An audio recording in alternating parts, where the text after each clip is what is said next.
Perfect. Okay, so this meeting is now being recorded.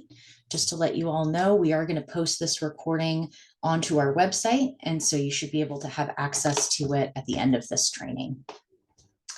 We're also going to cover recycled water quality. We're going to talk about irrigation efficiency, irrigation system requirements, cross-connection control and backflow, requirements for site supervisors, and wrap up and certification and next steps that may apply to you. So now that we are recording, everything, if your video is on, you will be part of the recording. So if you want to turn your video off for your own privacy, feel free. That's totally fine. You're also welcome to leave it on. It's up to you. And same goes with your name. So if you do raise your hand and have, ask a question and we unmute you, your name will pop up on the recording. So again, if you are concerned about your privacy for any reason, please feel free to change your name to just your first name or something like that in case you want to have your privacy maintained. All right, so we're going to get started.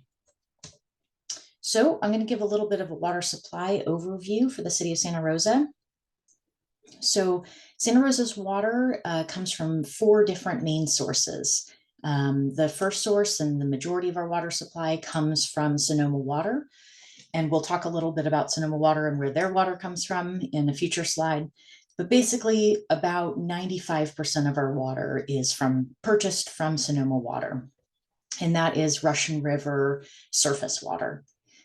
We also do have a small amount of water that comes from our local groundwater supplies. We do have a couple of wells within the city of Santa Rosa, and those supply annually about 5% of supply. Those are really primarily used during the summertime when irrigation demands are high. We also have recycled water, so that's why you all are here. We have a small percentage of our water supply portfolio is recycled water. You can see it offsets only about 1% of our total demand.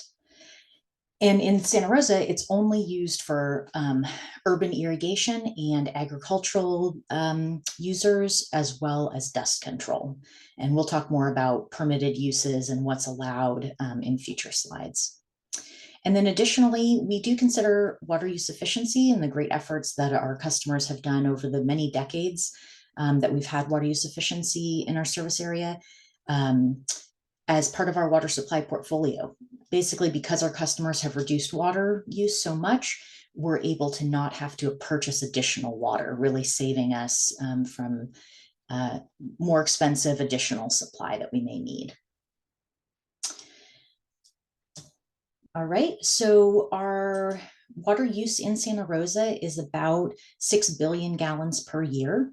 That water is used mostly for residential customers, so single family residential and multifamily residential. We have about 54,000 different accounts, so those are individual meters that are used for water supply. We also have about 16% of our customers are commercial, industrial, and institutional, or CII. And then another 10% of usage is for irrigation only customers. So if you're an irrigation only customer, you just have a meter dedicated solely to irrigation. And then about 8% of the 6 billion gallons per year is also considered non-revenue. So that would be like firefighting flows, for example, or any other kind of water use that we don't actually receive any revenue for. Right. And you can see here, water use has dramatically declined in Santa Rosa over time. In the 1990s, we were using almost 7 billion or so gallons per year. And as you can see that trend line, the water use has dropped dramatically.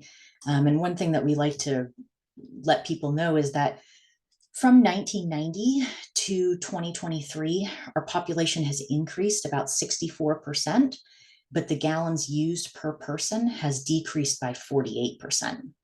So really, even though we're increasing our population over time, our water use has still decreased. So it's really significant. And we're really proud of our customers for really answering the call of water use efficiency over time. So where does the primary source of our water come from Sonoma water?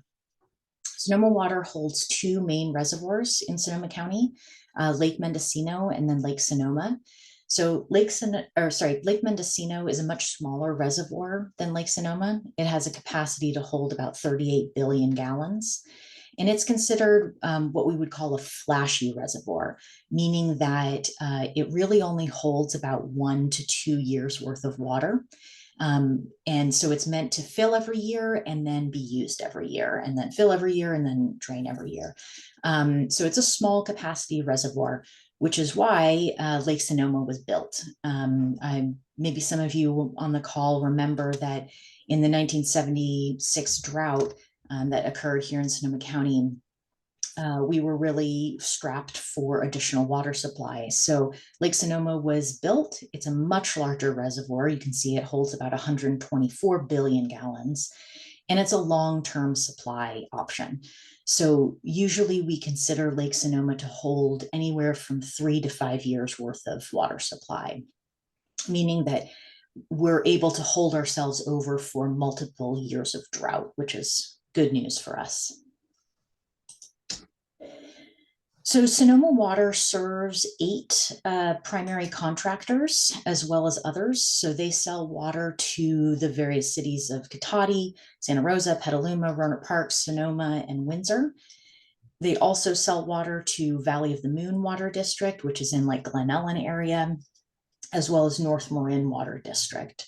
You can see the map here where you can see the actual Russian River watershed, and then the cities and districts served by Sonoma County, served by Sonoma Water, and then the pipeline itself. So this sort of jagged dotted line is actually the aquifer. So that's their transportation pipeline to provide water from Lake Sonoma, which comes down through Dry Creek, not in a pipeline, but literally in the creek, and then flows down to these Wohler/Mirabel collectors.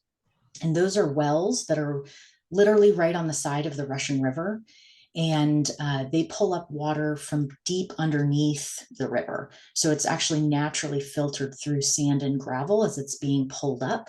And then it's sent, there's chlorine added, and then it's sent via the aquifers to the various different cities that you see on the map here. Sonoma Water does offer free tours of their facility, and I really highly recommend them. It's fascinating to see the huge water collector wells that they have at Wohler/Mirabel, and just get a scale of their operation. It's impressive. All right, so I just wanted to show the incredible amount of water that we currently hold in Lake Sonoma. As I mentioned, Lake Sonoma is a large reservoir, holding over 138 billion gallons worth of storage. And it is very full right now, which is great news. As you all know, we have had multiple years of drought in the last couple of years. And then we've had a really nice winter last year and this year, resulting in increased storage. So this is great. You can get this reservoir graph from Sonoma Water's website. They update it every week. And the black line that's shown here is the current storage. So you can see it's 100% of storage capacity, which is great news. And you can see many of the years previously are quite low. And what's one thing that's interesting and will be touched on later on in the presentation by Deb about irrigation is that we really only get rain in Sonoma County during a handful of months. We don't get rain all year round like some areas of the country. And so you can see that really dramatically in the reservoir graphs. It's extremely low until about January or so. And then there's these huge spikes in reservoir levels. And that's really just rain. I mean, it's just rain that's coming into the reservoir. So we're heavily dependent on that. We don't rely at all on snowpack here in Santa Rosa or in Sonoma County at all. Our reservoirs are completely independent from receiving any water from any state project or another state or snow even that's in our area. So we're 100% reliant on our own local reservoirs, which is, you know, there's some pros and cons to that. It means that we're not dependent on others for water supply, but it also means that we don't have anyone else to rely on in dry years. So this is great news, basically, with this reservoir storage situation, as you can see in this graph. So happy to take some questions about what we just covered. And then there's going to be a little quiz right after this. It's going to pop up on your screen, and you can enter your answer into the chat.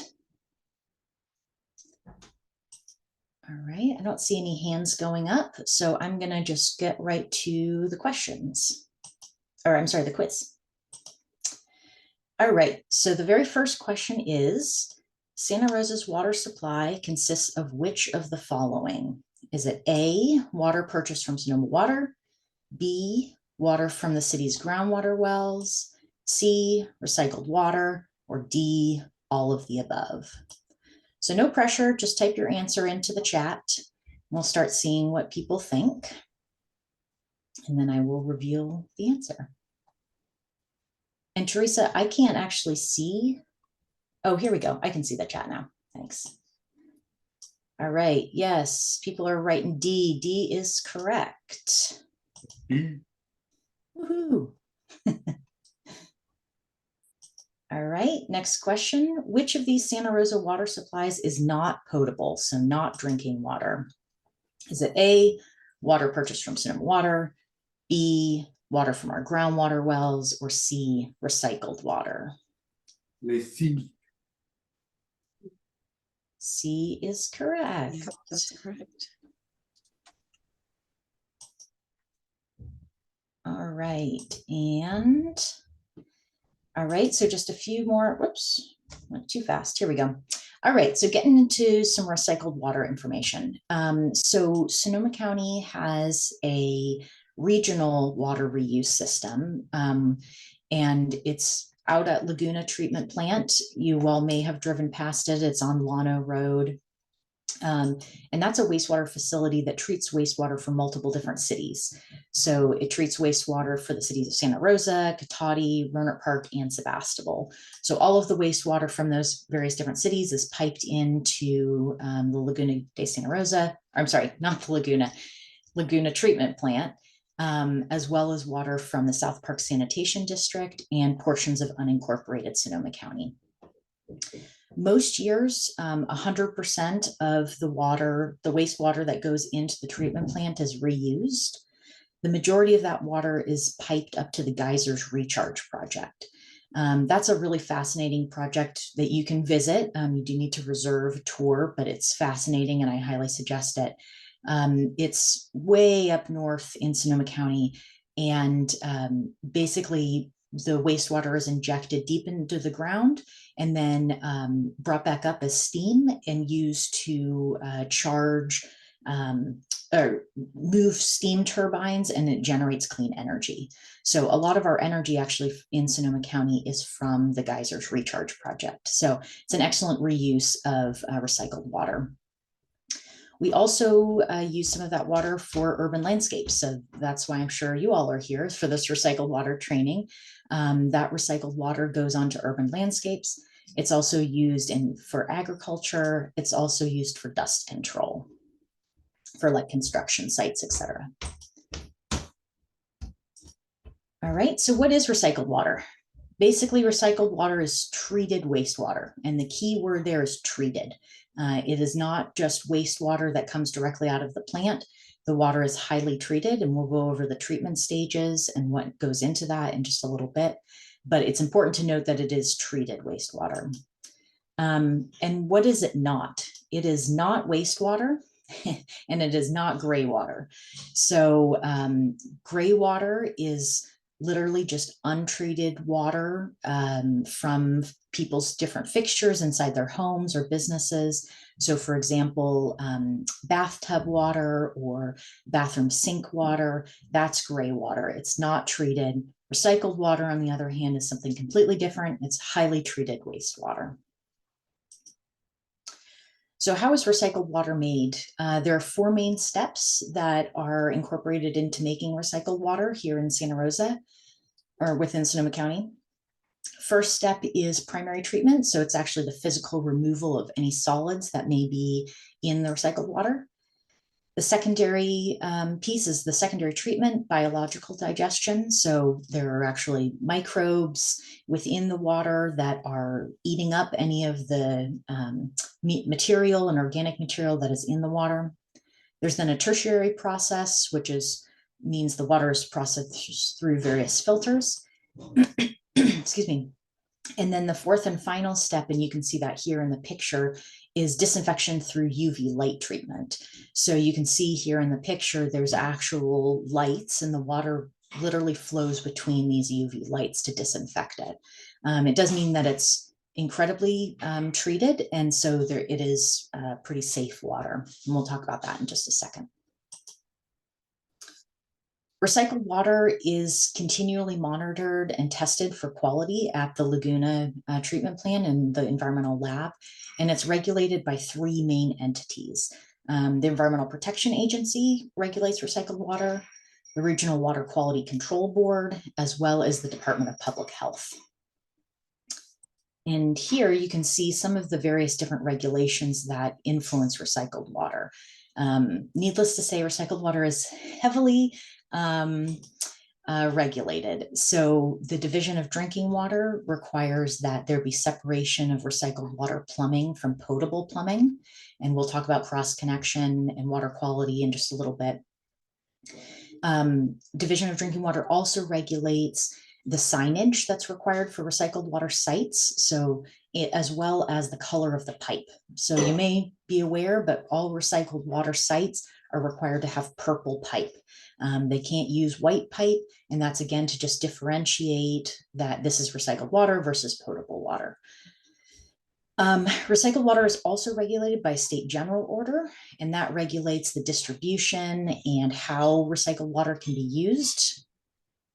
It's also regulated by the Regional Water Quality Control Board through the National Pollution Discharge Elimination System, or NPDS, stormwater permit, and that controls how much water can go into the storm drain, which is none, as well as any kind of issues around water flow and sinking into the ground, et cetera. There's also a water quality control plan that regulates recycled water, specifically for the North Coast, and that regulates irrigation runoff as well as irrigation rules. And then it's also regulated by the California Code of Regulations through Title 22 and Title 17. And we'll get into those more with the recycled water quality section. So I'll just leave that there for now. The city of Santa Rosa also has local regulations placed on recycled water. So as you can see here, there's a screenshot of our recycled water user's guide. That user's guide is incredibly helpful. It has a lot of information about every specific operation and maintenance and design of systems that might be applicable to you if you live in Santa Rosa or Rohnert Park and use recycled water. And that's available on the website. We can put some information in the chat about where that website is, and that will also be emailed to you at the end of the presentation. So you'll get that along with a copy of these slides and as well as the recording of this presentation. So check out that recycled water user's guide because it does have a lot of information in there. The city of Santa Rosa does have a recycled water ordinance that governs how recycled water can be used. Like I said, we put out this user's guide as well that has a lot of information. And then anyone who uses recycled water within the city of Santa Rosa is required to be issued a permit. And so we issue permits for individual urban landscape sites, or if you are coming to our offices to pick up recycled water for dust control in a truck, we require that you also get a recycled water use permit. And then the city is responsible for the enforcement of local and state requirements that we mentioned in the previous slide.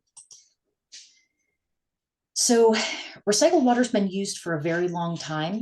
And there are lots of different studies on recycled water use and indicating that recycled water is safe. So for example, there is a Pomona virus study that looked at whether wastewater treatment processes actually remove viruses from the recycled water, and they do. So that was that monumental study. There's also a field study that was done in Monterey over 11 years, and they monitored the safety of eating crops that are grown with recycled water without washing them. And they did determine that that food is safe. I encourage you to always wash your vegetables, though, before you eat them. And then there is also a contaminants of emerging concern blue ribbon panel report that came out that indicated that pharmaceuticals and personal care products that are in wastewater are not an issue for irrigation use. And then there are numerous other studies that are constantly coming out from various different projects across California because recycled water is used so frequently here. But basically, the bottom line is that recycled water is safe for its intended uses, and there's never been once a documented illness from appropriate use of recycled water. And recycled water is used nationally. You know, it's not just here in California or just not just here locally. There are actually thousands of locations. You can see in this map here some of the locations of where recycled water is used. And it's been used in California since the 1960s at over 360 locations. Here in Sonoma County, not only does Santa Rosa have recycled water, but Rohnert Park does, Petaluma, and Windsor as well. So what are some of the approved uses of recycled water? California allows recycled water to be used for quite a few things. There's actually 43 different uses that recycled water can be used for, including agriculture, landscape irrigation, fire protection, toilet flushing, cooling towers, air conditioning, even laundry and car washes. So all of these are approved in California, but I do just want to note that in Santa Rosa, the only approved uses are landscape irrigation and dust control. I know that in Rohnert Park at Sonoma State University, those buildings are dual plumbed, so they use recycled water as well for toilet flushing. So I'm going to pause here for any questions, see if I see any hands raised. And if not, there'll be a little short quiz, which you can use, put in the chat. All right, not seeing any hands, I'm going to move on. So quiz, you can enter your answer into the chat. What is recycled water? Is it gray water? Is it wastewater? Is it C, wastewater that's been treated to a high level and then reused? Or D, all of the above?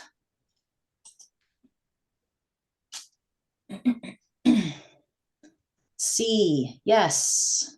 People who are answering C are correct. Nice job. All right. Next question, true or false? Tertiary treated and disinfected recycled water is approved for drinking. So can you drink recycled water? Yes or no? True or false? Good. I'm seeing a lot of false. Do not drink recycled water. Yes, that is correct. Even though it is treated and disinfected, that is not an approved use in California to drink recycled water.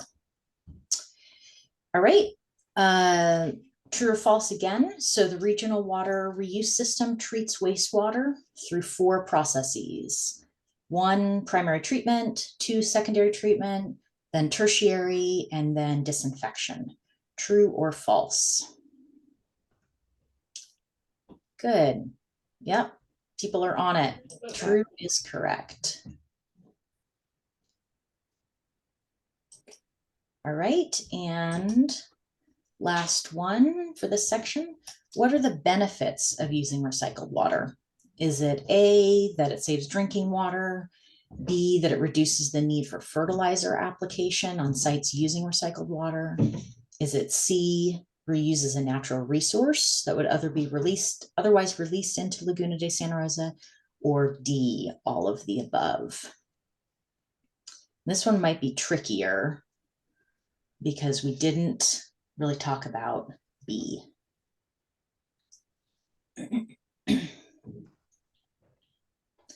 Yeah, I'm seeing some correct answers in the chat. D is correct. So we will touch on this B. One of the benefits of recycled water is that it reduces the need for fertilizer application at sites because it does have nutrients in it already. So we'll talk about that in future slides, but you all intuited that that was correct. So good job. Oh, there was one more. I'm sorry, I jumped the gun.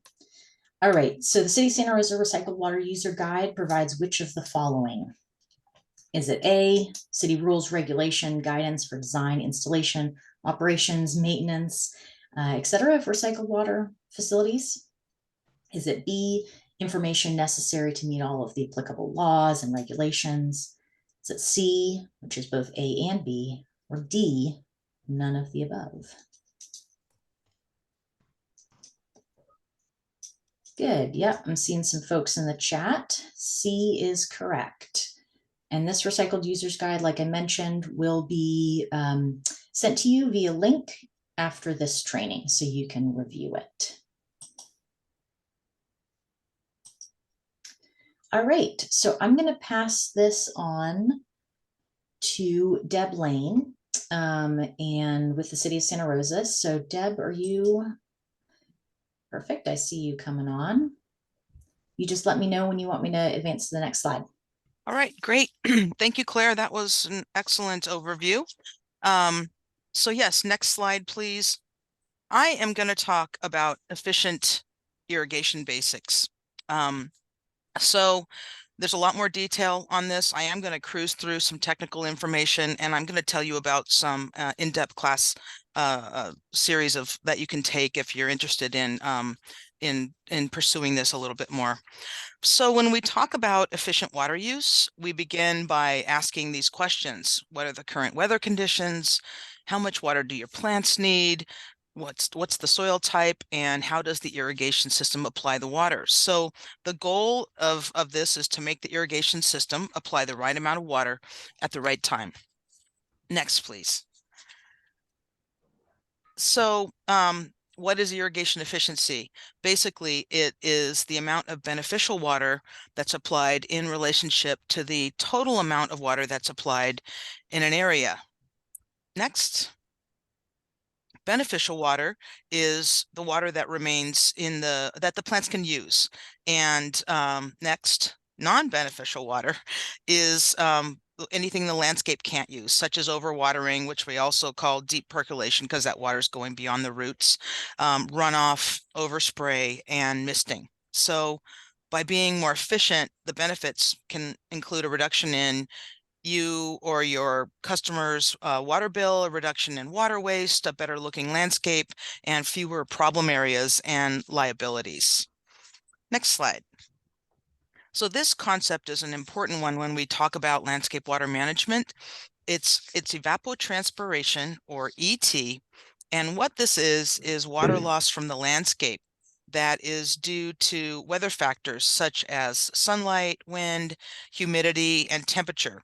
So what this water causes evaporation. When we water the landscape, we have evaporation from the soil and we have transpiration from the plants. So plants transpire similarly to how we perspire. We perspire to keep our bodies cool. Same thing happens with plants. They uptake the water and it keeps their bodies cool. It also is how they uptake nutrients. So ET is measured in inches, and it just basically represents how much water needs to be replaced due to weather conditions. And you're going to see terms as I talk through this about ETO and ETO net. ETO net is evapotranspiration minus effective rainfall. And I'll show you more about that in future slides of what we talk about with reference ET. The important thing to remember with ET is that ET changes as the weather changes. Next slide, please.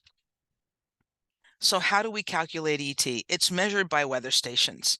And this is an example of a weather. We have two of these weather stations in Santa Rosa, and these are CIMUS stations, which are owned by the Department of Water Resources, and we maintain these systems, these stations for them. It stands for California Irrigation Management Information System. So you can see that these since these weather stations have various sensors, they measure the different factors and that make up this ET calculation using a formula. So our two farms are at Brown Farm, which measures ET on the west side of Santa Rosa, and we have one at Bennett Valley Golf Course, which measures it on the east side of Santa Rosa. We actually use this information to determine water budget billing for our dedicated irrigation meters for both potable and recycled water, as well as we offer irrigation scheduling uh, recommendations during the irrigation season through our Water Smart Yard website. So this is a working CIMUS station. You can see the station set on cool season turf. So this cool season turf is our reference crop for measuring ET. We keep it green and well watered so that we can get this baseline number to measure all of the plant water need. Next slide, please. So this is explaining how ET works and how it compares to rainfall. If you look at this graph on the left-hand axis, those are inches, and on the bottom we have months of the year. So the blue line is the average monthly rainfall. The red line represents average monthly ET. And Claire, I think you can click through. There's ET. Oh, that's that. Oh, you can go back. Thank you. That is the reference ET. So think of that cool season turf on the weather station. And then there's our rainfall. So when ETO, this reference ET or water needed in the landscape is the highest, that's in July. It's common sense, right? We know it's hottest in the middle of the summer in our area, but look at the difference between the rainfall and the ET. So you can see that when we need the most water in the landscape, that's when we receive little or no rainfall, and the inverse when we don't need it. That's when we are getting our rainfall we have a Mediterranean climate. So looking at this chart, what month will you need to start irrigating and what month will you need to stop? We can see it's where the lines cross. So look at the month of March, April, we've just kind of crossed that point where we're starting to irrigate, right?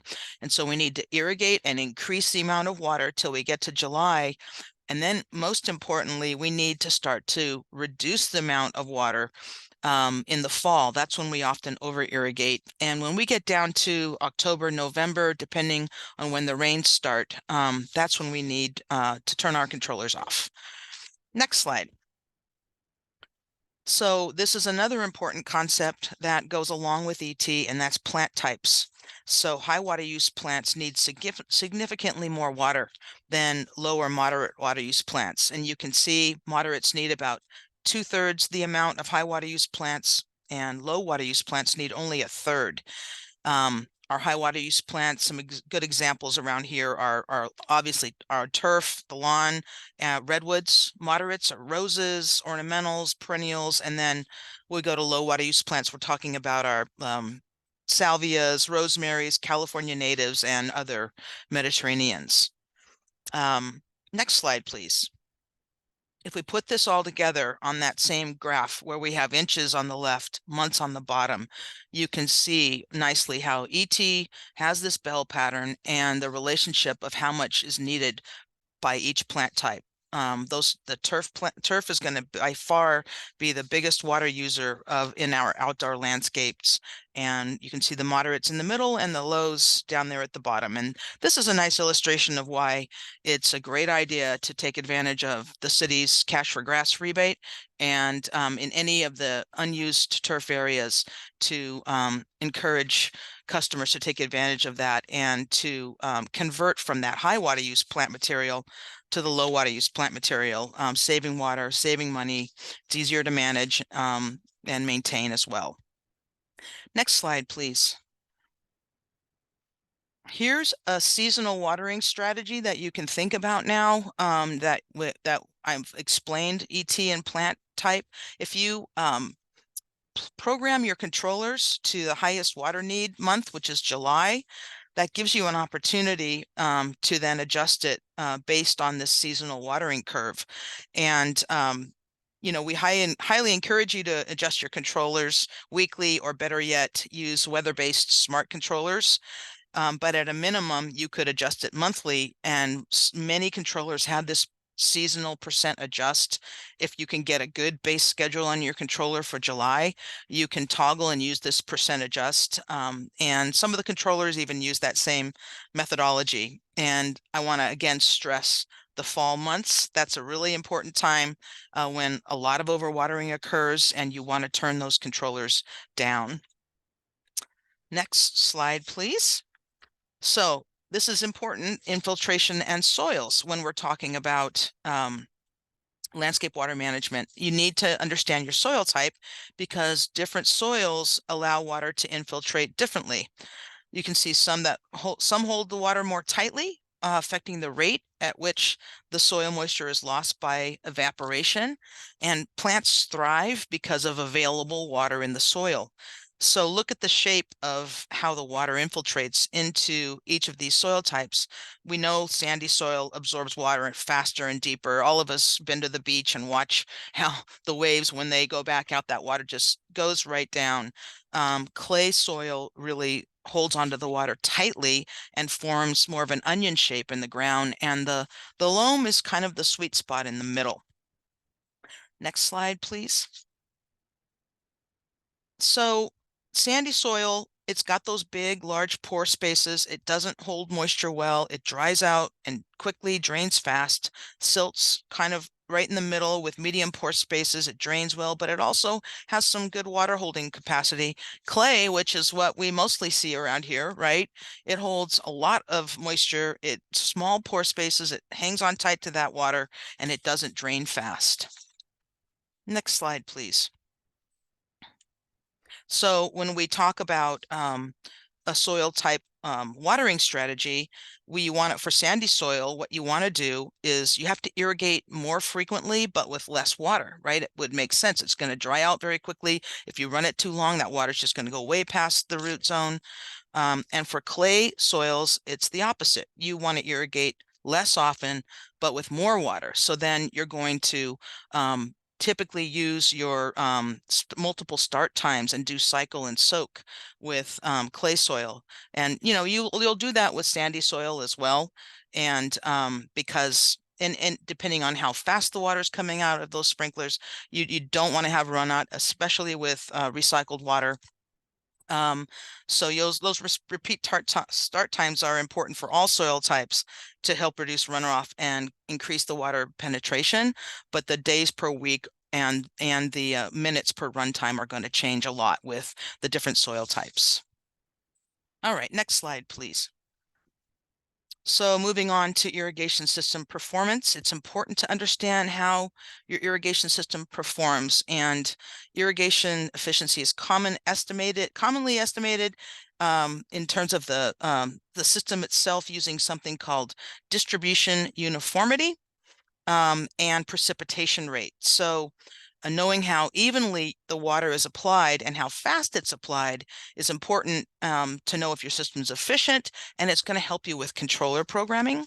So I'll say, as an aside, the city offers free irrigation audits, and we will come out and we will actually we do a catch can test to measure the distribution uniformity, and we typically just do this in turf areas, and we can do that and help you in the city of Santa Rosa, so that you can understand the problems, to make recommendations or make improvements, and then also to understand your irrigation scheduling.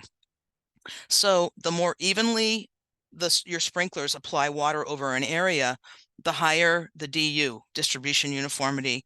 So in the real world, there's a lot of factors that can affect DU: head spacing, blocked or clogged sprinkler heads, mismatched nozzles, tilted heads.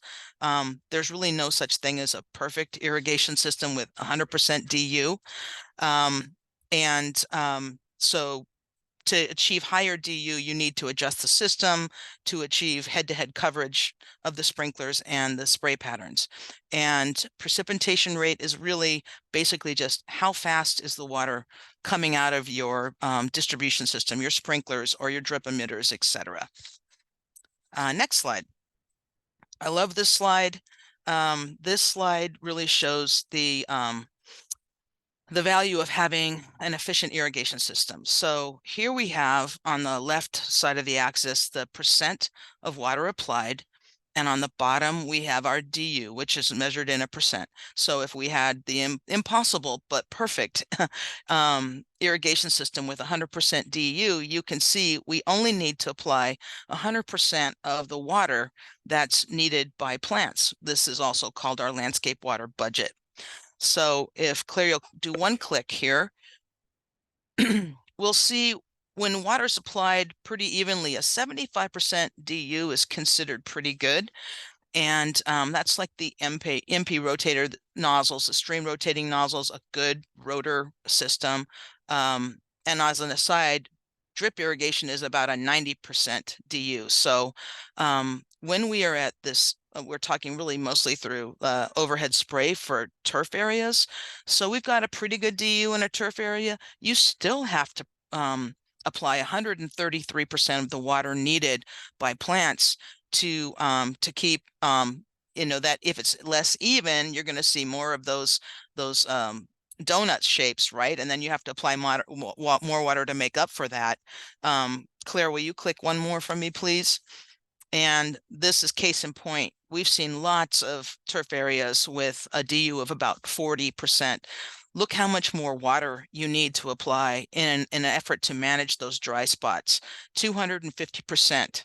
That is, 150% more than is needed just by the plants. So you're going to manage those dry spots, and then what you're going to have? You're going to have the mucky, wet spot areas. So it's important to really look at and understand the DU and look at ways to improve it. Converting from spray to drip is such an excellent choice here when we're talking about shrub areas. And you're going to look when you go over to that 90% area, you're maybe 11% over the amount needed by plants. Okay, so next slide, please. Root depth is an important thing to understand when we're talking about irrigation. So the deeper the root depth, the less frequent you're going to irrigate, but the more you're going to apply water at that time. Think about a tree.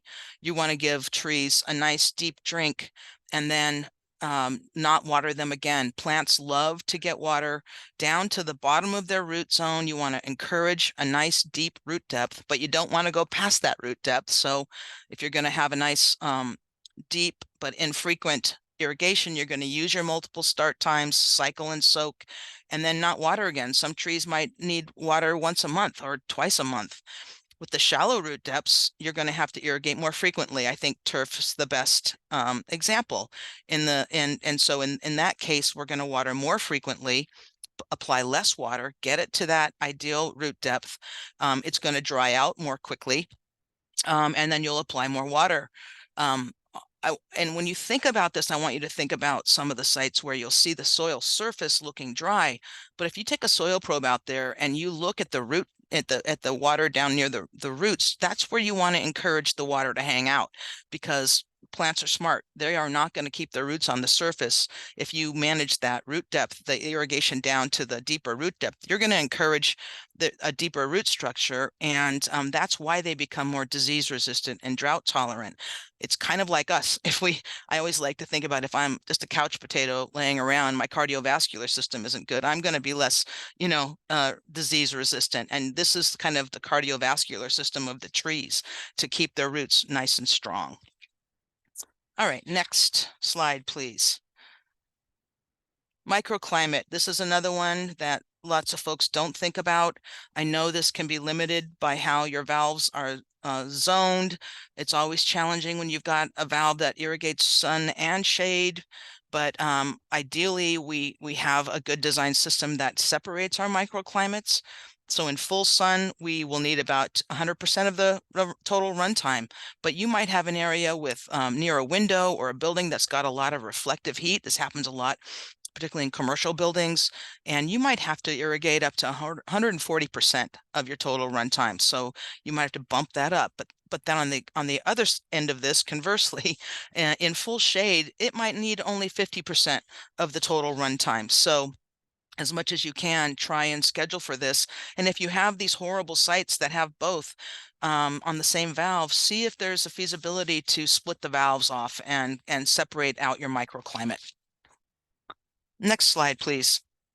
So an overview of the efficient irrigation strategies: apply the right amount of water at the right time, reduce runoff, and deepen the water penetration into the soil, irrigate based on weather conditions and plant type, understand the soil conditions, the root depth, the microclimate, use those repeat start times on the controllers and the multiple water days, and then monitor and maintain the irrigation system regularly.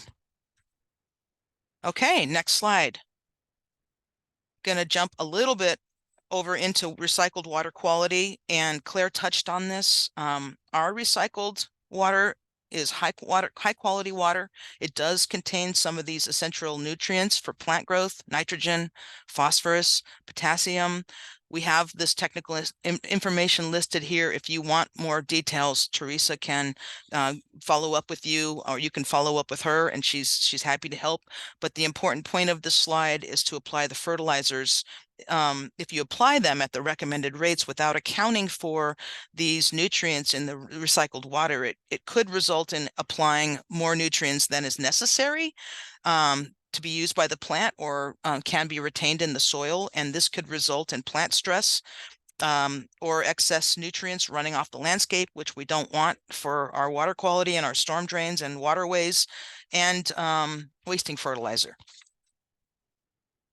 Next slide. Okay, so recycled water quality when compared with potable water is very good. The only major difference, as I mentioned, is the nutrients and some salts. It meets or exceeds most drinking water standards. Our recycled water meets our primary standards for health and safety. It's tested and passed for copper nitrate and nitrite, and the secondary standards for taste and odor, with all of those elements that you can see listed below. Next slide. Okay, site maintenance. Besides the reduction in fertilizer to consider, the maintenance on a recycled water system is the same as a potable water system. For any kind of landscape irrigation management, we want to prevent runoff. Flush your system each spring. And if you've got poor drainage, consider plant selection and that buildup for salt potential. Okay, so next slide here, touching on regular site maintenance. Make sure that the recycled water site remains in compliance and is operating efficiently. We recommend weekly checks of your irrigation system. The inspections on any kind of an irrigation system should include all parts of the system. You know, the sprinkler heads, the emitters, nozzles, pipes, valves. You might have pumps. Check your controllers. Flag your problems as you find them, and repair any broken or leaking equipment. Correct any other noted conditions that violates the recycled water use requirements. If at any time you find that the signage, the tags, or the labels are missing or unreadable, please replace them, and you can refer to the user's guide that Claire pointed out for sign specifications. Continue to monitor for runoff and overspray and ponding throughout the irrigation season. Next slide, please. So most irrigation systems are turned off for the winter. During system startups or after the system's been off for a long period of time, with recycled water, you may notice an odor, and this is only an aesthetic issue. It does not affect the safety of the recycled water. So it's from that breakdown of nitrogen. And so flush your system. You know, we flush our distribution lines regularly to maintain the water quality. So between that and you flushing your systems at startups or after a prolonged shutdown, that should resolve any odor issue. But if not, please contact us. All right, I went through a lot of technical landscape water management concepts quickly. I wanted to point out that we are lucky in Sonoma County to have the Qualified Water Efficient Landscaper program, and it is a great opportunity if you want to get into more detail.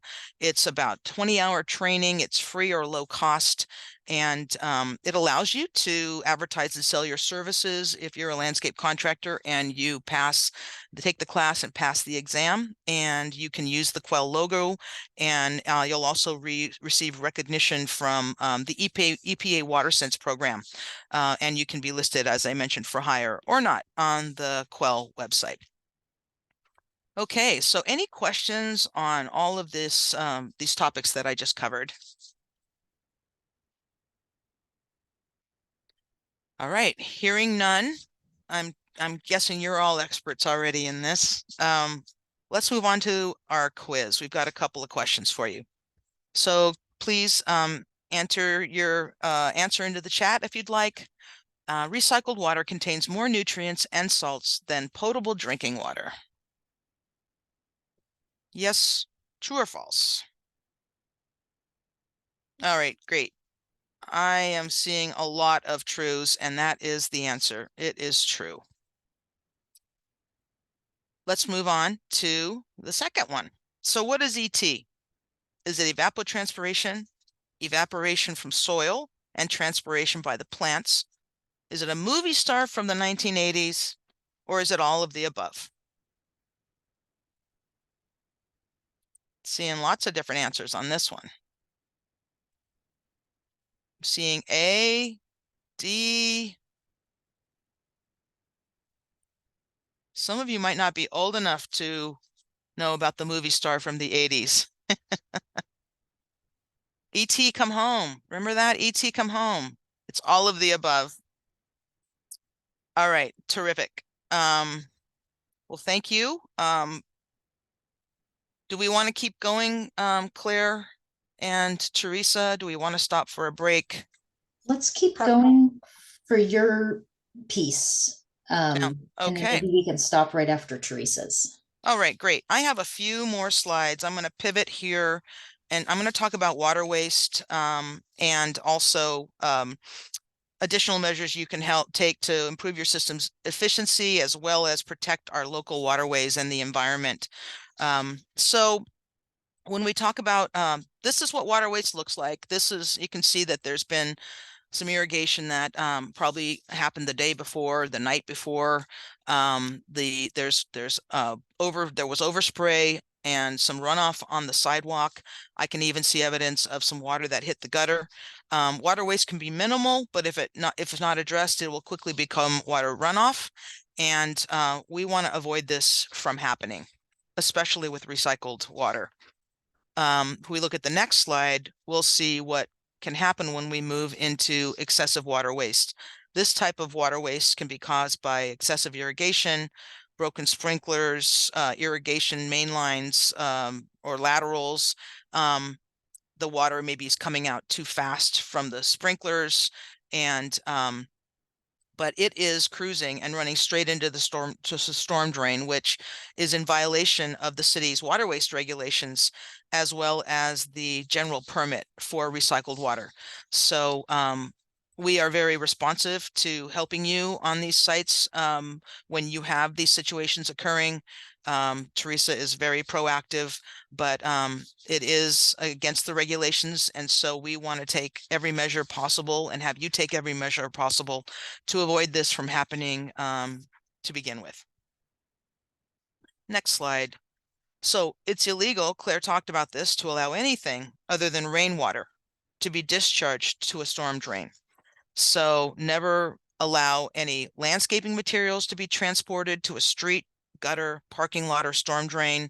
If it's over applied, spilled, or disposed of improperly, materials such as fertilizers, herbicides, pesticides are harmful to water quality and our creek habitats.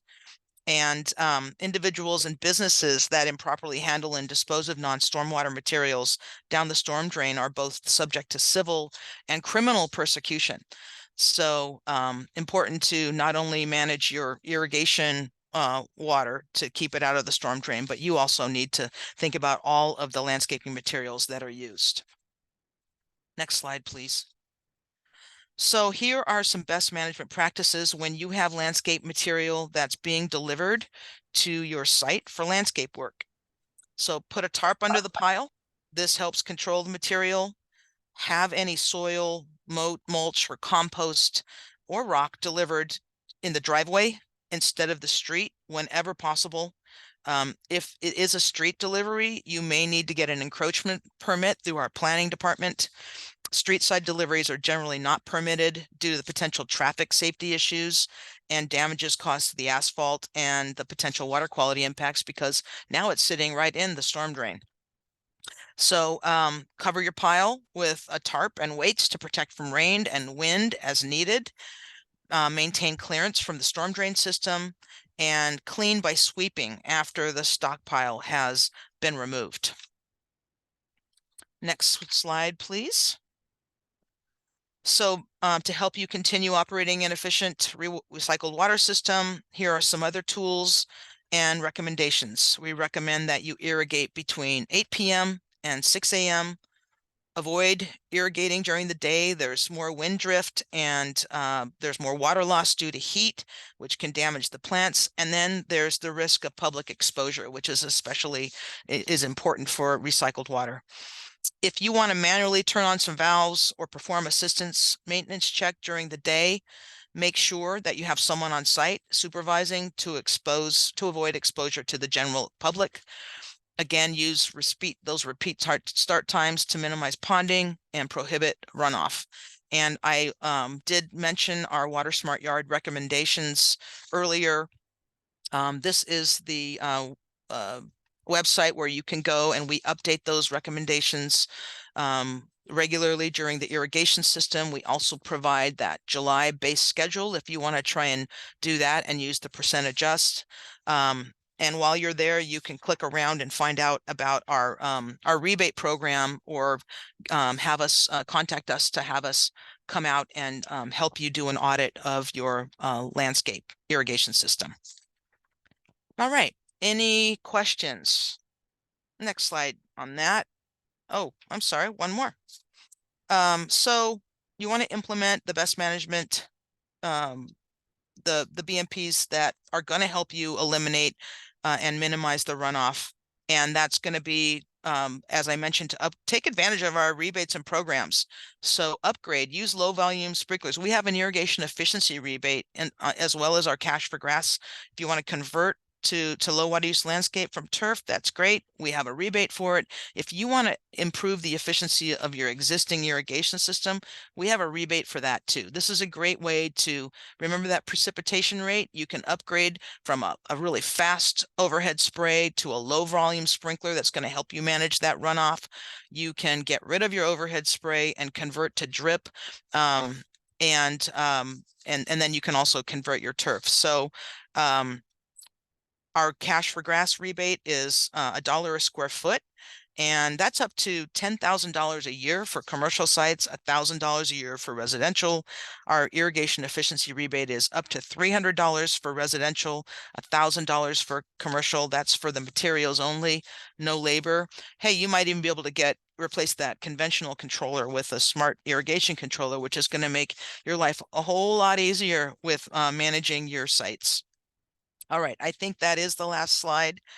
Are there any questions? All right, I got one more quiz for you. So, what is the goal of irrigation efficiency?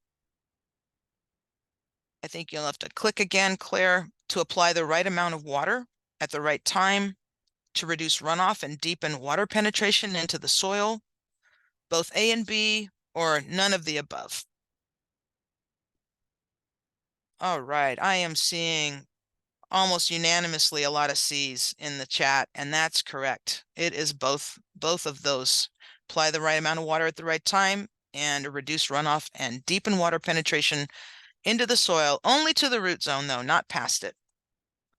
One more quiz. What is water waste?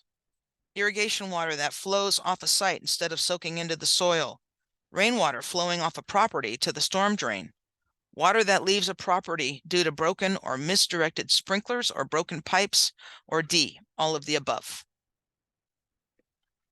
What do we got going in the chat? Terrific. I'm seeing unanimously a lot of D's, which is correct. All of the above. All right. Thank you very much.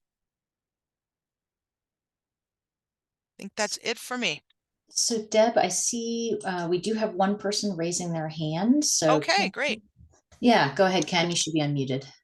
Thank you. Just a quick question. Is the rebates only if you use recycled water? No, actually it's a good question. It's for any Santa Rosa water customer. Any kind of potable or recycled water. Thank you. All right, thanks, Ken, and thanks, Deb. Appreciate that. All right, so I'm going to pass it over to Teresa, who's going to present on just a few slides, and then we are going to take a 5-minute break. So hold on for just a few minutes. All right, Teresa. Actually, it's just one slide, but this slide here is for those of you managing sites where recycled water is used for agricultural use. Andrew Romero was not able to attend our training today, but he wanted me to remind you that for sites in the agricultural setting where you're using recycled water, you need to make sure that all your water features containing recycled water are labeled. So what you can see here is, if you have any ponds on the site, you need to make sure that those ponds are labeled, or any other water features need to have the right labels indicating that you're using recycled water for that. And then compared to urban irrigation, agricultural use is very similar, except for some winter usage. Typically, what we've seen is that the majority of our agricultural use is in pasture and hay crops, and that's usually during the months of May through September. And then we do have additional demand for frost protection for the vineyards in March and April, and then some demand that will occur in October for some vegetable crops. So irrigation is pretty similar to our urban customers. As far as maintenance requirements on agricultural sites, those are the same as any other irrigation system, and that includes applying water based on plant water needs, keeping in mind the current weather conditions, and minimizing water waste. So that's it on my end. I know we do have a couple agricultural customers, and I'm happy to take any questions for that or direct them to Andrew, and we could follow up if there's any questions that you may have regarding agricultural sites. Are there any questions? All right, thanks, Teresa. I don't see any hands or anything coming into the chat. So why don't we take a 5-minute break? It is 9:05. We're going to start back at 9:10. So see you all here at 9:10. Thank you.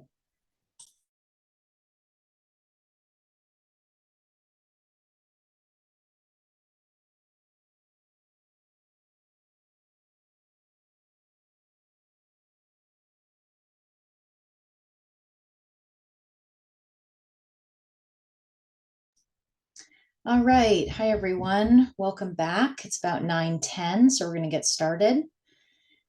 And just a reminder, if you came in late, to rename yourself on Zoom to match the name that you registered with so that we can take attendance. That's helpful for us to be able to send you your certificate at the end of this training. And if you can't figure out how to rename yourself on Zoom, you can send a message in the chat directly to Teresa, who is taking attendance.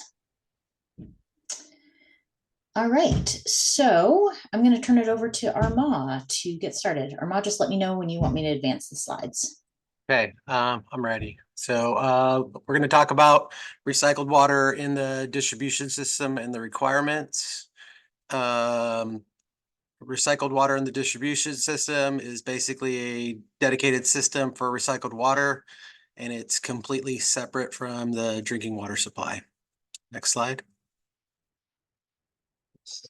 There is a pipe separation requirements and labeling requirements. There's going to be 4 feet of separation between the recycled water and the distribution water, and 1 foot of separation with the potable water on top of the recycled water. Next slide. Okay, and then pipe identification and labels, tags and signs on all the hose bibs, warning tags and labels, warning recycled water that it's not for drinking. And these are things that we have to make sure that are labeled, especially when they're in irrigation areas. Next slide. So on the on-site requirements, the new pipe must be marked and distinguished between the recycled water and the potable water, either purple pipe or pipe wrapped in purple tape to indicate recycled water, and the exposed markings that say do not drink. Next slide. The other on-site requirements are irrigation controllers, valves, valve box lids, quick connect couplings, and tags and labels. So as you can see, like in this control box, everything is purple. So that's what we want to see when we're out there. It lets the on-site supervisor know and anybody else know working on the irrigation system that this is specifically dedicated to recycled water and not potable water. Next slide. So all the hose bibs on site, you're not allowed on recycled water system areas, or hose bibs not allowed on recycled water systems in areas accessible by the general public, and they all should be replaced with quick connect couplings. It's just a way for us to prevent people from accessing the recycled water quickly. You know, you could have homeless people or kids running around at a park. So we just want to make sure everything's quick connect coupling, so it makes it a little bit more difficult and challenging for people to access the water. Nailed. Yeah. Next slide. So more on-site requirements are advisory signs, typically placed at the entrance of the site, adjacent to eating areas, adjacent to other water fixtures, wording in English and Spanish, and a minimum of 4x8. These signs are really, really important. Like I said, you have homeless people in some of these areas, you have kids running around, you have people from different ethnic backgrounds around. So just anytime this purple sign or purple is visible for people to see, it definitely is a deterrent from them trying to access the water supply. Next slide. So on-site modifications, major modifications do happen. So submitting plans for modifications to the city, we will review them and go over them. Then you'll receive authorization from the city before making any modifications to the approved recycling water system. Next slide. Any questions? I'm not seeing any raised hands, and I haven't seen anything in the chat. Okay. Sounds good. All right, so we'll move on to the quiz. Which color is used to designate recycled water pipes, equipment, and appurtenances?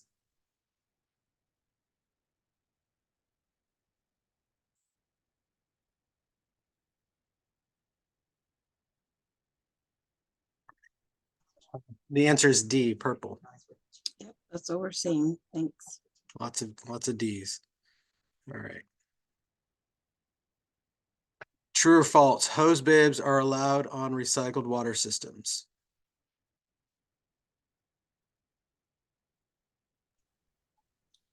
We're getting a lot of false. False. False is the correct answer. So like I said, the hose bibs are not allowed. We want any kind of deterrent from people accessing the recycled water system whenever possible. All right, so now we'll talk about cross connection control and backflow requirements.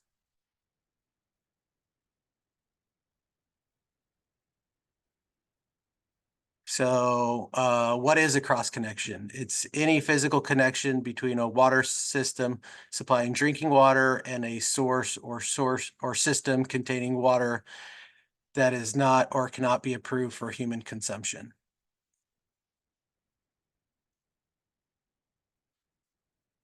So basically we're not looking for any kind of interconnections, any way that people can go from one colored pipe to the other and connect. We're trying to keep the drinking water supply safe for all of our customers and anybody in the area.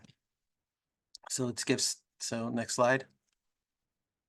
So here are a few kind of examples of cross connections. Hose in a bucket or a bin or a swimming pool. So basically a cross connection can happen in a variety of different ways. Let's say somebody hits a fire hydrant out in the street and somebody has a hose in their swimming pool. It'll suck all the water from the swimming pool back out into the distribution system. And then we have to take steps to sample and make sure that the drinking water supply is still maintainable for the public. Next slide. So cross connection prevention, prevent cross connections between recycled water system and any other water system, prevent direct piping between potable and recycled water system, regardless of the presence of valves, backflow prevention devices, and other appurtenances. Do not use the same equipment on recyclable and potable water systems, hose bib, etc. So that's another really big point to get across is you should typically use different hoses when you're using the recycled water system and irrigating versus a hose that you would just hook up to your house or garden and irrigate with. Next slide. So this is a picture of a backflow prevention system. It's a way to safeguard the drinking water supply. This reduced pressure principle device. Backflow, yeah, next slide. So backflow prevention protects the potable water system from any hazards. It's required for sites with recycled water service, an air gap or reduced pressure principle backflow assembly /RP is accessible, and they must be tested annually. Next slide. Some recycled water systems are required to have backflow prevention. In the case where you do have to have backflow prevention at a recycled water system, we recommend getting that backflow device tested annually and tested with a separate backflow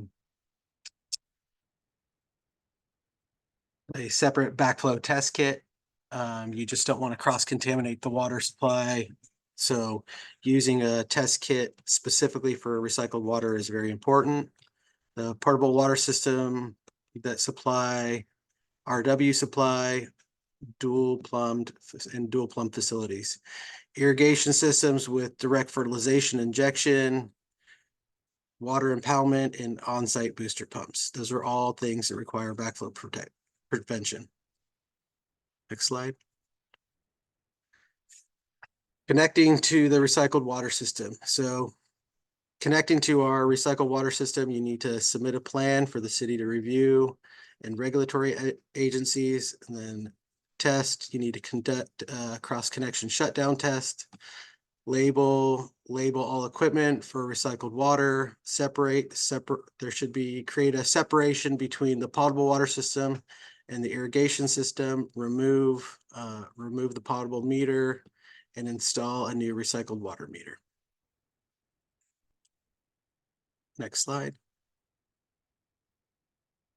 So right here is what the retrofit process to a commercial building. It currently has all domestic water going into its domestic meters and its irrigation meters.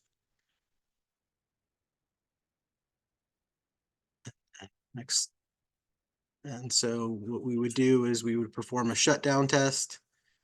We would shut down all the meters, charge the irrigation line, and then charge the domestic line. Install signage, and separate the irrigation line from the potable water system. Connect to the recycled water line.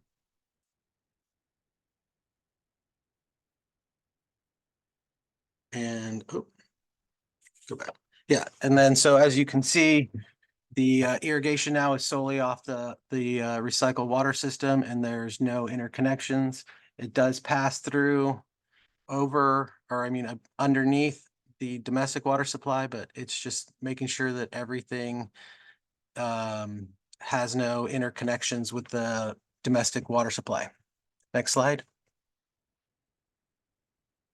So state code and regulations. So Title 22 of the Recycled Water Code, signage, inspection, and self-monitoring. So lots of signage. And then Title 17 of the Drinking Water Code, which is actually going to become the backflow and cross connection handbook through the state of California that will eventually get ratified.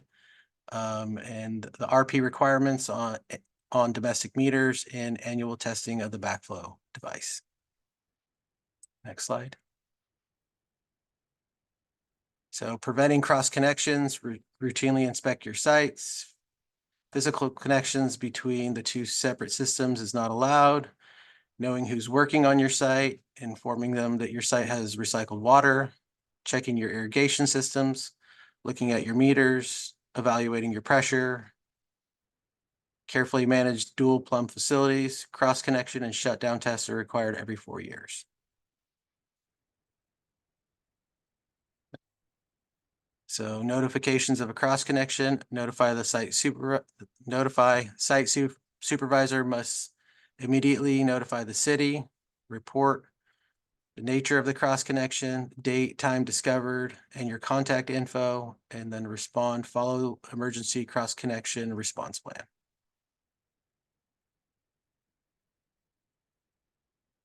So notify the city immediately, shut down the recycled water supply, keep the potable system pressurized, post not for drinking signs at all potable water fixtures and outlets, provide bottled water for employees until potable system is deemed safe to drink, follow procedures outlined by the county health and state and city of Santa Rosa.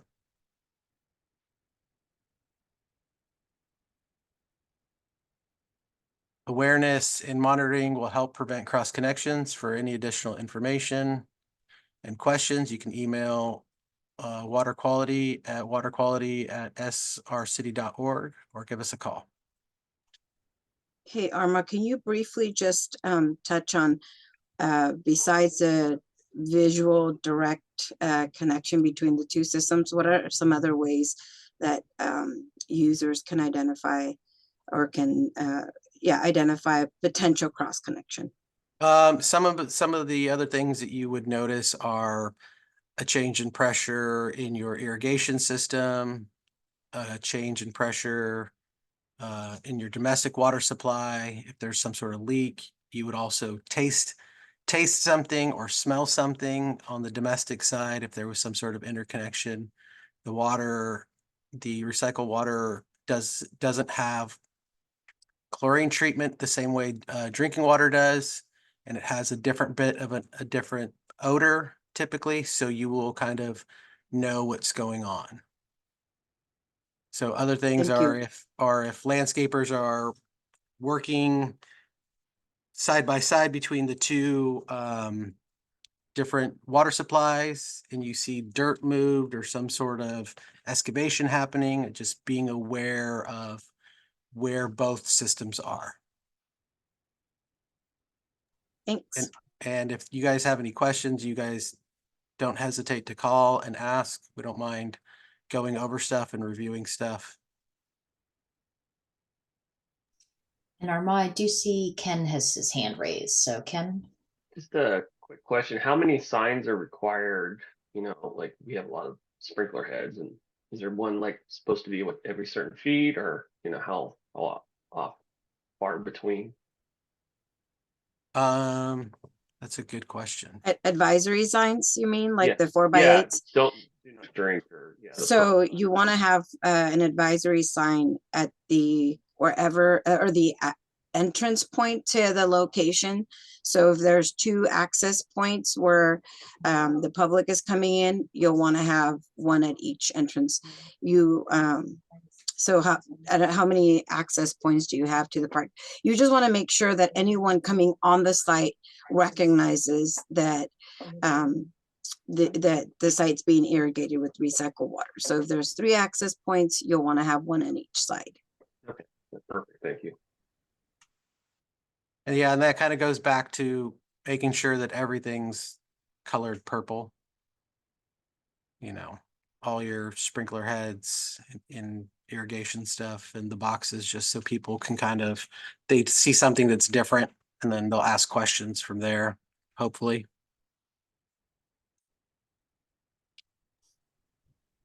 Cool. Thanks, Arma. I'm going to click through to this quiz The for you. quiz. Yeah.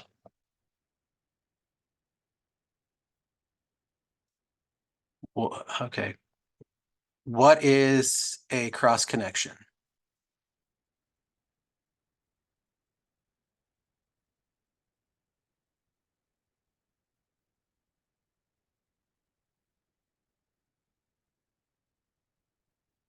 Awesome. Seeing some D's Lots out of there. D's, yeah. Yeah. That's great. All of the above, correct. Yeah. Backflow water in a pipe that is forced to flow in the reverse due to back pressure or back siphonage, potentially introducing a health hazard. True or false?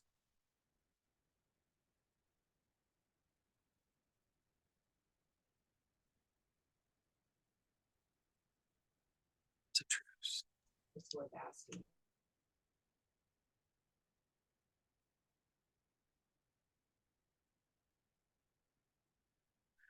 What is the best way to prevent a cross connection?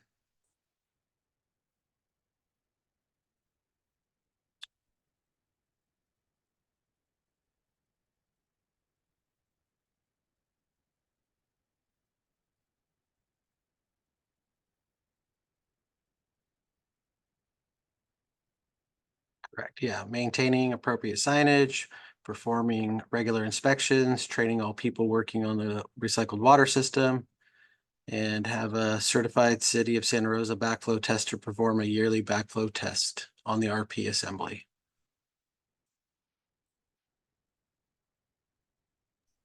Great. Thanks, Arma. Thank you. All right, I'm going to turn it over to Teresa, who's going to talk about our site supervisor responsibilities.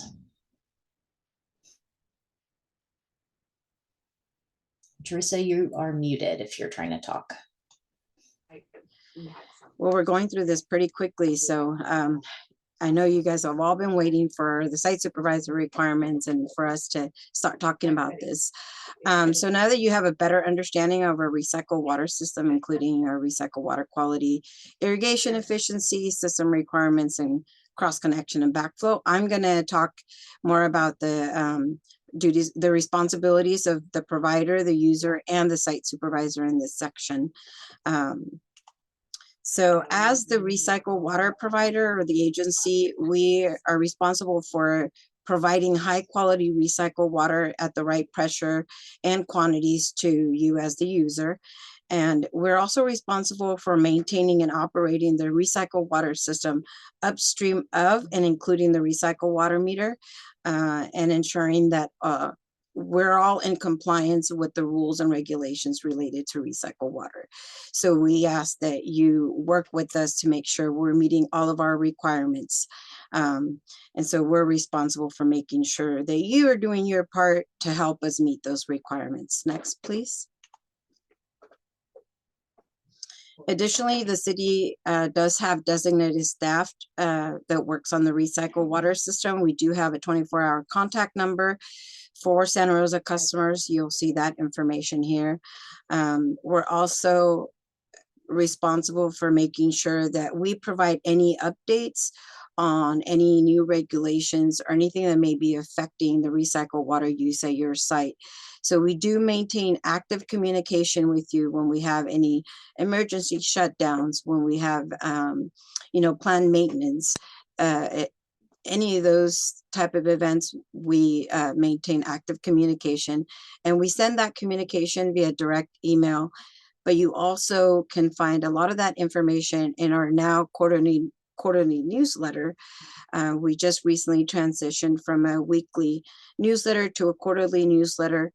So we'll use that newsletter to provide you with tips, irrigation strategies, and news about any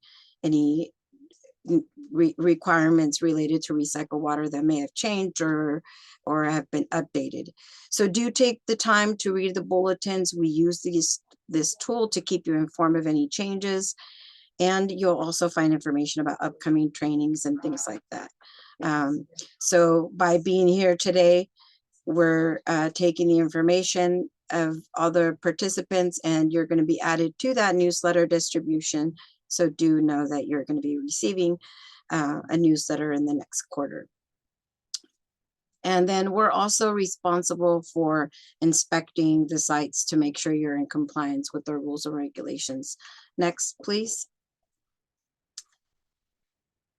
Now, as the user, you have agreed to comply and enforce the City of Santa Rosa rules and regulations when you signed up for recycled water for the landscape irrigation.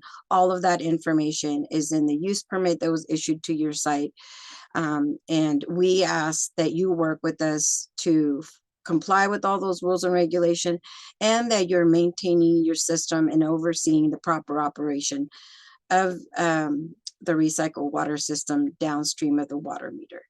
So again, asking you to help us stay in compliance, and it'll also help you stay in compliance with the water waste ordinance and some of the other requirements that the city asks you to comply with during the use permit issuance. Next, please.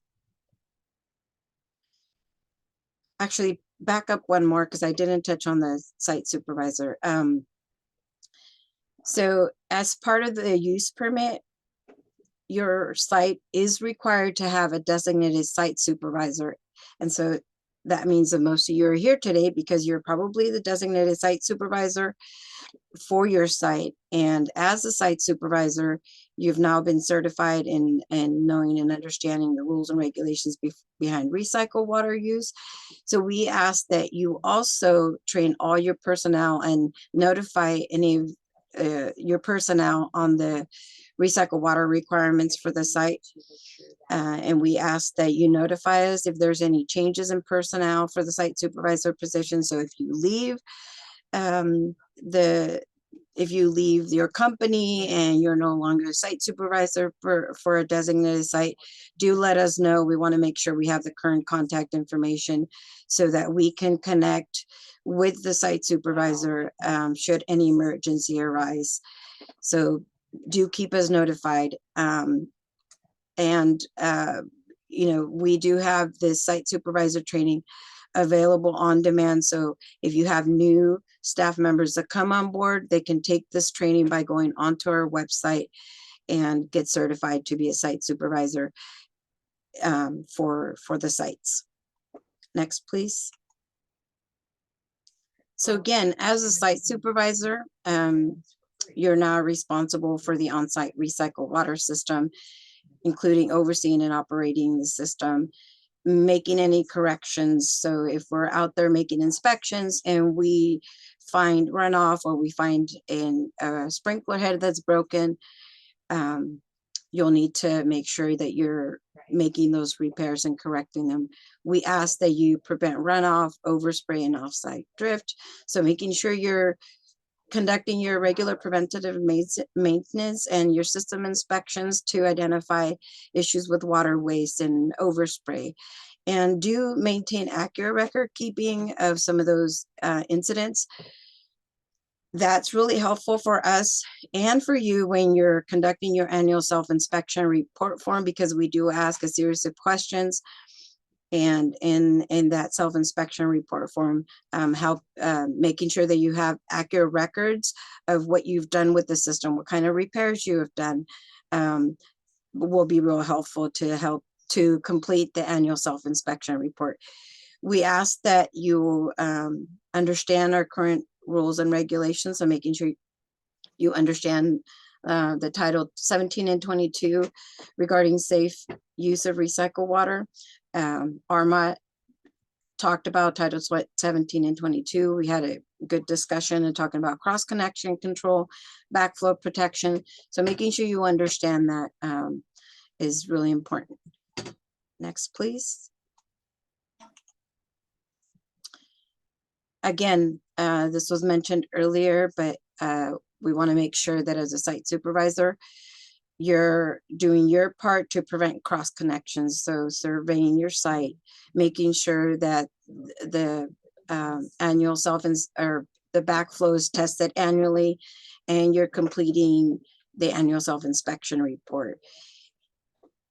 Also making sure that your personnel is trained on recycled water, and that they know that they're working on a system that uses recycled water for landscape irrigation. That's really important. Knowing that when they open up an irrigation system, there's two different pipes out there. There's a potable line and there's a recycled water line, and that those two systems shouldn't be connected or tied together when they're making any repairs.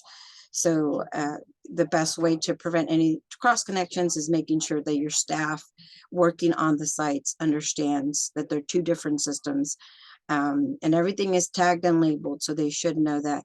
Making sure that you and your staff are familiar with the on-site system, knowing where your water meter is at, where your backflow device is at, and understanding your controller location and controller valves, and that they also know that there's a PRV assembly. The PRV assembly is an assembly that's has been installed right after the water meter, and that's really helpful for landscapers because they can go in there and adjust the pressure if they need to adjust the pressure on the landscape site, so on site. And that PRV assembly also needs to be maintained because it does have a wire mesh that filters out any sort of sand and particles, and that needs to be cleaned out on an annual basis. So making sure you're familiar with the system is really important. Next, please. Again, as part of maintaining your system, we also ask that all the signs, markings, and tags stay in place and that they're not removed. If you discover any tags or labels that are missing or are damaged, or they're just fading because of weather, we do have some limited quantities in our office that we can provide, but we do have the signage requirements in our user's guide, and you could go to some of our local plumbing stores here in town and find those tags and labels and stuff like that. And then making sure you understand what the permit requirements are. So if you're the landscaper and are not familiar with the use permit, you can ask the manager to provide a copy of that and understanding those permit requirements, the use permit. But we've covered all of those requirements in our training today. And that all includes all of the water quality requirements, the water use efficiency requirements. So we did cover all of those, but you're also welcome to follow up with your user to make sure you understand what those are. And then keeping us informed in any changes. I mentioned this earlier, changes in personnel. But also if you make any modifications to the system, we want to know that you're modifying the system and what those modifications are. And you should be going through an approval process if you're making any major system modifications. So we want to know that. If you discover any failures or any breaks in the system, or any cross connections, any sort of emergency, you want to keep us informed, and we want to know immediately so that we can address whatever the issue may be. You should be prepared to, implement any requirements that we may have should an emergency arise. Next, please. If you're not new to Santa Rosa, you know that there's an annual self-inspection report that goes out every year. And this annual self-inspection goes out to every user. It's a list of about 12 questions that has questions that range from, have you, did you make any modifications to the system this year? If yes, what were those modifications? We want to know that. Did you test your backflow device? We want to know that you've tested your backflow device. So you will receive that annual self-inspection report via email.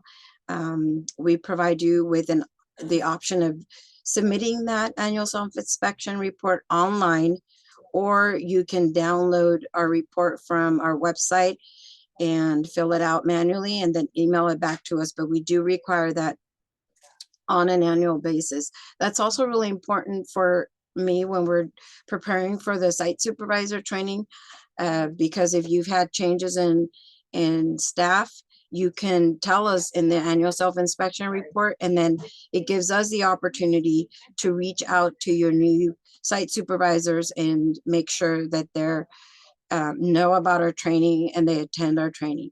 So it's really important that you do fill that out. For Santa Rosa customers, you want to return that annual self-inspection report to myself, Teresa Godino, and then in Roanoke Park customers need to return that to Mark Henderson. And then our regional or agricultural customers, that information goes to Andrew Romero and his team.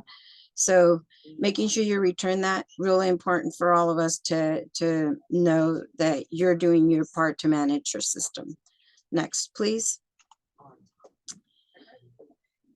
Deb talked about and provided you all with great tools and resources for managing the water use efficiency component.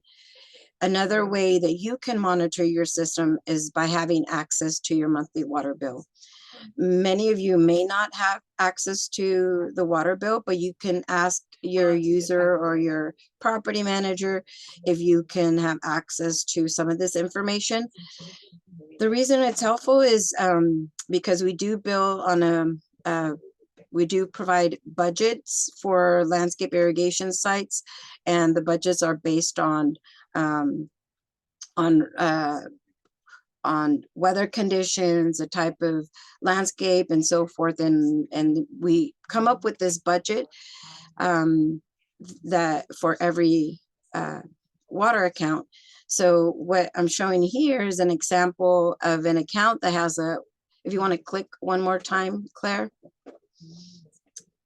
One more time.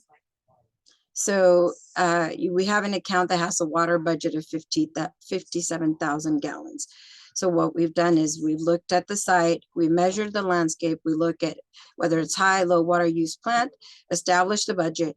And then once we know what the budget is, we compare it to the actual usage. Here you're looking at 18,000 gallons. What that's telling you is that you're applying water efficiently, that you're not over applying water above your budget. So this is also a really good tool to help you manage your irrigation use on site. Next, please.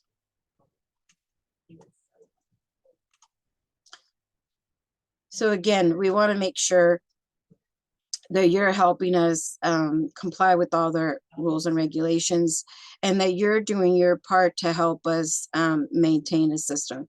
So making sure that you're preventing any spills or water waste, or when you're out there, if you are inspecting your system or working on your system and you find or identify a spill or a broken line, you want to make sure you're letting us know, and if it's needed, that you turn off the recycle water system and let us know what you've found. And then be prepared to make any repairs immediately or implement any additional requirements from the city. So your preventative maintenance and monitoring of the system will help us make sure we're all not only complying with all the rules and regs, but we're not wasting water and creating any sort of pollution that's going into our stormwater system. Next, please. So just to wrap this up, I know I talked really quickly, but I want to make sure we cover this, and then we'll have some questions and a quick quiz. But when you're working with recycled water, there are some really important things that you should know about our recycled water systems, and some do's and don'ts that I want to cover today. So making sure that you understand, and we've talked about this earlier, that recycled water is not for drinking. And it's not for washing your hands right before you. It's not, and we want to make sure that you understand that it's a high quality source of water, but you don't want to drink it. And that when you're on site, you're not removing any advisory signs or markings. We do want to make sure you prevent cross connections, that you repair broken equipment, and that you're minimizing overspray, runoff, and ponding. Any questions?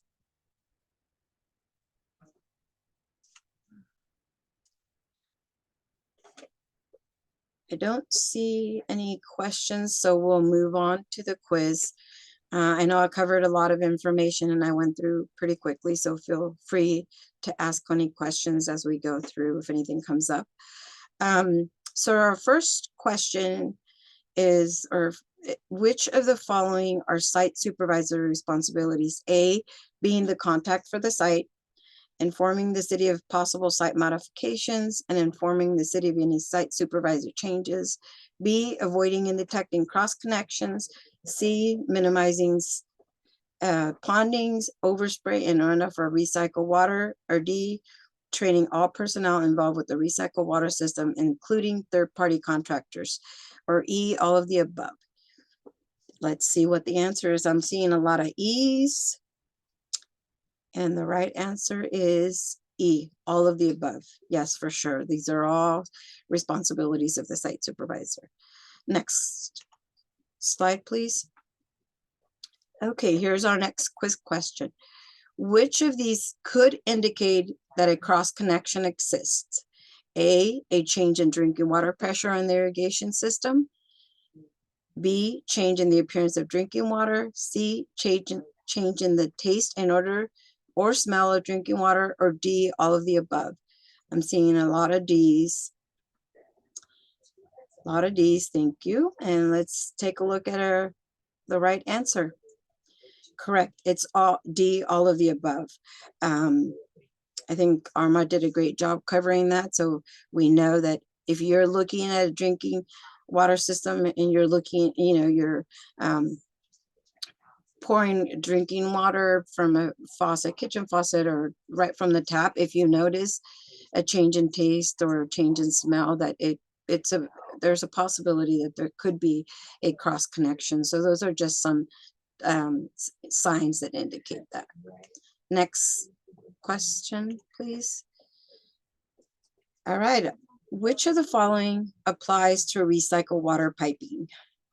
A, all new buried recycled water pipes must have continuous wording, recycled water, do not drink, printed on opposite sides of the pipe. B, existing buried pipe converted to recycled water must be marked according to the above guidelines only if exposed, such as during installation of new pipeline or maintenance of its existing pipe. C, all above ground recycled water pipelines, new or existing, must be labeled with the words recycled water, do not drink, to differentiate between recycled water and water pipelines. Let's see, I'm seeing a lot of D's, and the right answer is D. So that is correct. I didn't talk too much, or we didn't talk too much about when you're maintaining the recycled water system. If you're exposing any new pipes, for our Santa Rosa urban customers, when we did the retrofit, we didn't actually tear out the entire irrigations system on site. We just removed the potable irrigation meter and installed a recycle water meter. So the meter itself and the controllers are all labeled, but your buried pipe is probably all just white PVC. So when you're maintaining the system, if there's breaks in the systems and you've exposed the pipe, you do need to make sure you're using color-coded pipe when you're making repairs.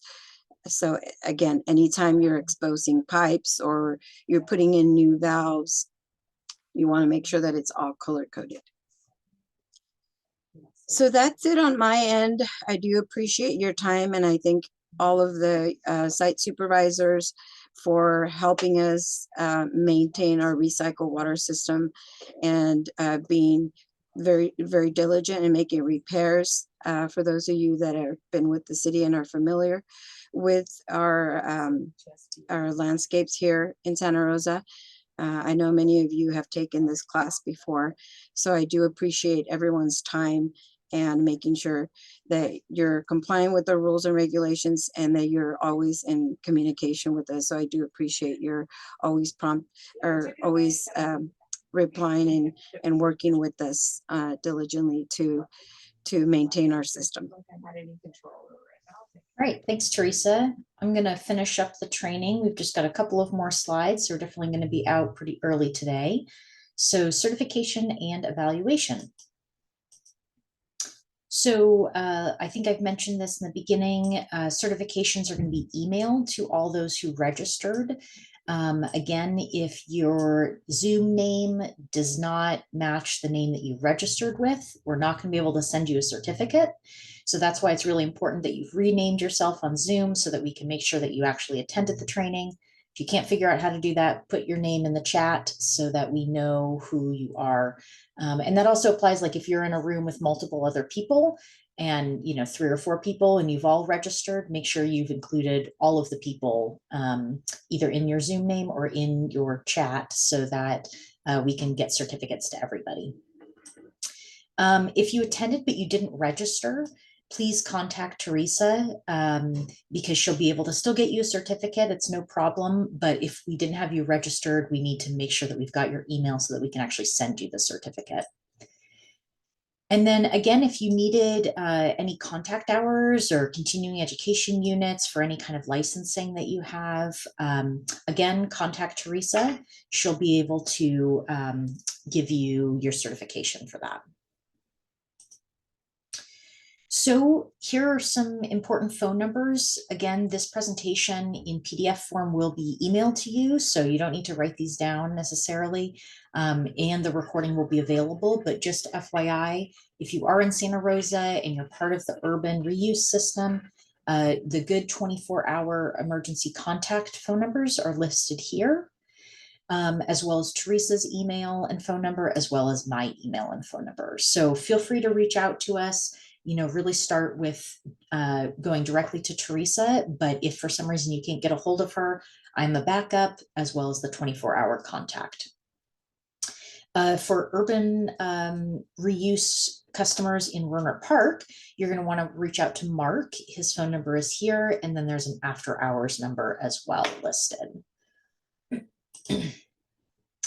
Now, if you're an agricultural customer and not on an urban system, these are the phone numbers that you need to reach out to. So these are various different people who have different parts in working with our ag customers. So Priscilla will help you with anything with billing, your water usage, any kind of reports. You would reach out to Priscilla. If you're interested in talking about irrigation scheduling, irrigation equipment questions, or you're on City Farm, please reach out to Dennis. If you want to talk about system pressure, water quality, meter and frost protection, Steve Jacobs is the right person to reach out to. And Andrew Romero, who unfortunately couldn't be here with us today, but you can reach out to him about your user agreement, regulatory requirements, grazing, and special reports. So again, this presentation is available in PDF and will be emailed to you. So no need to jot down all of these phone numbers. And if you get confused, feel free to just reach out to me or Teresa and we can direct you to the right person. I also wanted to add that the certification that we issue is for Santa Rosa sites. However, a lot of other agencies also accept our site supervisor certification as meeting the requirements for their jurisdiction. So you want to follow up with whether it's I think it's another city, whether you're working on a site that uses recycled water for landscape irrigation in Roanoke Park, Mendocino, Sonoma. You want to reach out to them to confirm that our certification will meet their requirements. It should, but you'll want to confirm with them as well. So I just wanted to throw that in. Yeah, thanks, Teresa, for that good reminder. All right, so that leads us to the end of the training. Thank you all for sticking with us. Appreciate your time today, and feel free to reach out directly to Teresa or me if you need anything, and you should be getting an email shortly in the next few days or maybe early next week with a copy of the slides, a link to the recording, a link to the recycled water users guide for Santa Rosa customers, and that's it. So thank you all. Have a great day. Thank you. Bye, everybody.